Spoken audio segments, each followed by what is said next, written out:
अस्सलाम वालेकुम। इस वक्त हमारे देश में SIR अभियान चलाया जा रहा है।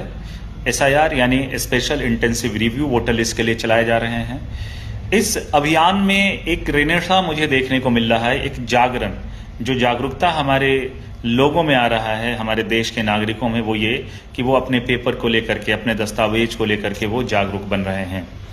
ये अच्छी बात है, ये अच्छा संकेत है।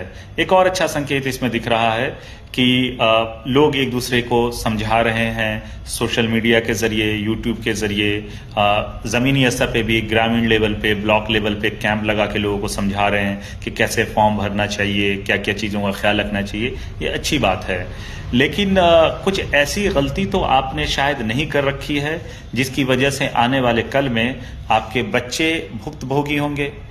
अभी न्यूज में आपने देखा होगा कि आजम खान साहब और उनके बेटे को सजा दी गई है। सजा किस बात पे दी गई है? 2 पैन कार्ड रखने के लिए।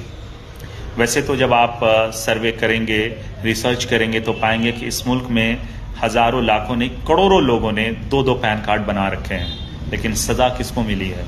आजम खान और उसके बेटे को। इसलिए इस वीडियो में हमारे मुसलमान भाइयों को खास तौर पर समझना होगा कि इस मुल्क में अब हमारे पास गलतियों के लिए कोई स्कोप नहीं बचा है। यानी हम अपने दस्तावेज को, हम अपने पेपर को करेक्ट कर लें, वक्त रहते कर लें, ताकि जो हमारी जनरेशन आने वाली वो भुक्तभोगी न बने या खामियाजा उनको नहीं भुगतना पड़े। कुछ ऐसी गलतियां जो मेरी नज़र में आई है, जो मुझे लगता है कि शायद आप में से किसी ने कर रखी होगी, तो आज जान लीजिए वो गलती क्या है। ये गलती है बर्थ सर्टिफिकेट से लेकर के। ये क्यों जानना है? जब ये आप पूरी वीडियो आगे सुनेंगे तो आपको एहसास हो जाएगा और आपके अंदर भी डॉक्यूमेंट्स को लेकर के सीरियसनेस आने लगेगी इंशाअल्लाह ताला। देखिए, काम की वजह से कह लीजिए या रोजगार की वजह से कह लीजिए या नौकरी की वजह से कह लीजिए, हम आप अपने गांव को छोड़ करके, अपने शहर को छोड़ करके न सिर्फ दूसरे शहर में है बल्कि दूसरे राज्यों में भी रह रहे हैं, फैमिली के साथ रह रहे हैं, हम अपने बच्चों के साथ रह रहे हैं। जाहिर है जब फैमिली साथ में होंगी तो हमारी नस्लें बढ़ेंगी, हमारे बच्चे भी होंगे। जब बच्चे होते हैं तो हम क्या करते हैं? आज की तारीख में इतना जागरण, रेनेशा, जागरूकता तो आया है कि हम डेट ऑफ बर्थ सर्टिफिकेट अब ज़रूरी तौर पे बनाते हैं, लेकिन उसमें एक गलती हम करते हैं। गलती क्या कर रहे हैं कि हम अपने बच्चे के एडमिशन के वक्त में जब देखते हैं, जब किसी अच्छे स्कूल में एडमिशन नहीं होता है, तो हम उसके डेट ऑफ बर्थ को चेंज करके 1 साल आगे बढ़ा करके गाँव से बनवा करके लेके आ जाते हैं। मतलब मिसाल के तौर पे समझिए कि हमारा बच्चा दिल्ली में पैदा हुआ, हमने दिल्ली में उसका डेट ऑफ बर्थ सर्टिफिकेट बनाया, दिल्ली के अच्छे स्कूल्स में हमने कोशिश की नर्सरी में अपने बच्चे के लिए, नहीं हुआ, तो फिर हम अगले साल ट्राई करने के लिए क्या करते हैं?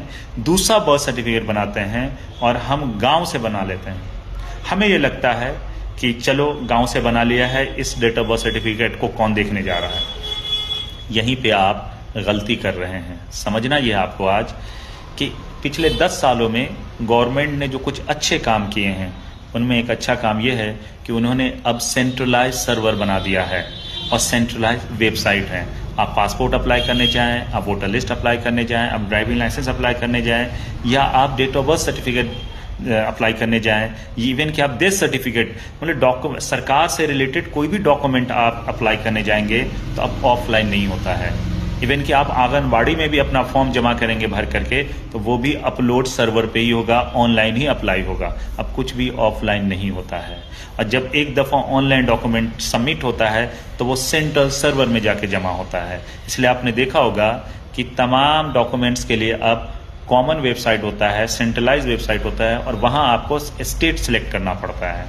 मिसाल के तौर पर अगर आप ड्राइविंग लाइसेंस भी अप्लाई करेंगे या वोटर आईडी, तो आपको वहाँ वेबसाइट तो एक ही है परिवहन विभाग की, लेकिन आपको वहाँ स्टेट सेलेक्ट करना पड़ता है। समझने वाली बात यह है कि आप दिल्ली से date of birth certificate apply करें या दोबारा बिहार से करें या बंगाल से करें, सारे दस्तावेज उसी सेंट्रल सर्वर पे जमा होते हैं। अब आपको आने वाले कल में क्या खामियाजा भुगतना पड़ेगा, समझ लीजिए कि जब कभी भी AI से जब लैश हो जाएगा वो वेबसाइट, क्योंकि बैंकिंग को AI से लैश कर दिया गया है, आपकी जो ट्रांजैक्शन हो रहे हैं, आप क्या क्या कर रहे हो, वो AI रीड कर रहा होता है और ऑटोमेटिकली जो है वो एक्शन लेता है। अब गवर्नमेंट की नेक्स्ट प्लानिंग यही है कि तमाम वेबसाइट्स को वो AI से लैश कर देंगे। आपका डेटा अगर 2 जगह मैच कर रहा होगा, आप पकड़े जाएंगे। फिर भी मैं एक वाक्य आपको बता देता हूं ताकि आप इस पूरे मामले की सीरियसनेस को कायदे से समझ जाइए। मेरे एक दोस्त के बच्चे ने अपने पासपोर्ट के रीइशू के लिए दिल्ली में अप्लाई किया। अब उनके फादर को ये बिल्कुल भी पता नहीं था कि 20 साल पहले जो उसने अपने बच्चे के लिए पासपोर्ट बनवाया था, जब वो बिल्कुल छोटा था, 2 साल का था, तो उसने कौन सा डेट ऑफ बर्थ सर्टिफिकेट जमा किया था। दोबारा जब आप पासपोर्ट अब अप्लाई करते हैं तो री इशू नहीं होता है, रिन्यू नहीं होता है, अब री इशू होता है।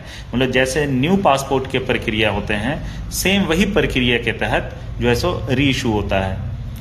अब जब अपलोड किया उन्होंने डॉक्यूमेंट को, तो रिजेक्शन आने शुरू हो गए कि आपके यहां 2 डेट ऑफ बर्थ सर्टिफिकेट दिख रहे हैं। 20 साल पहले जमा किया गया था, ख्वाबो ख्याल में नहीं था, उसको बिल्कुल जहन में नहीं था। उनको तो यही लगा हुआ कि हम पकड़े नहीं जाएंगे या गवर्नमेंट के पास कौन सा रिकॉर्ड होगा। तो ये भी जान लीजिए, गवर्नमेंट ने तमाम डॉक्यूमेंट्स को स्कैन करके सेंट्रल सर्वर पे ऑलरेडी डाल दिया है। अब जब वो उनको रिजेक्शन मिला, अब उस पर करना क्या होगा भाई? तो फिर उनको एक रास्ता हमने बताया कि आप एक डेट ऑफ बर्थ सर्टिफिकेट को ऑफिशियली कैंसिल करवाइए, सरेंडर कीजिए, फिर ऑफिशियली कम्युनिकेशन कीजिए। ये इस पूरे प्रक्रिया में 3-4 महीने लगे, मेंटल लगोनी हुआ, पैसे भी काफ़ी खर्च हुए, तब जा कर के उसके बच्चे का जो पासपोर्ट है वो री इशू हुआ। अब ये आप इस वाकये से आप समझ लीजिए कि आपके बच्चे के 2 डेट ऑफ बर्थ सर्टिफिकेट आपने बनवा रखे हैं, दोनों का डेटा जो है सेंट्रल सर्वर पे है। और आप किस काम के लिए कर रहे हैं? स्कूल के लिए। और स्कूल के लिए गवर्नमेंट ने क्या कर दिया है? अपार नंबर इशू किया है और पेन नंबर वो लेके आ रही है, परमानेंट एजुकेशन नंबर। और ऑलरेडी आधार की तरह अपार नंबर उन्होंने बना दिया है। अपार एक ऐप है, आप उस पर जाएंगे, आप अपार नंबर अपने बच्चे का डालेंगे, आपके बच्चे ने कब कब कहाँ कहाँ एडमिशन लिया, किस किस क्लास में पढ़ा है, वो सामने रिजल्ट होगा सब। अब आपका बच्चा दिल्ली में डेट ऑफ बर्थ सर्टिफिकेट कुछ और आपका दिख रहा है सेंट्रल सर्वर पे, बिहार, यूपी, बंगाल में आपने कुछ और बना रखा है, तो क्या आप इस जानकारी को छुपा पाएंगे?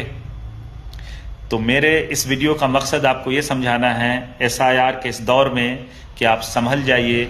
अगर आप मुसलमान हैं तो ज़्यादा संभल जाइए, क्योंकि आपके पास गलतियों का कोई स्कोप नहीं है। आज़म खान साहब आपके सामने एक मिसाल के तौर पे हैं।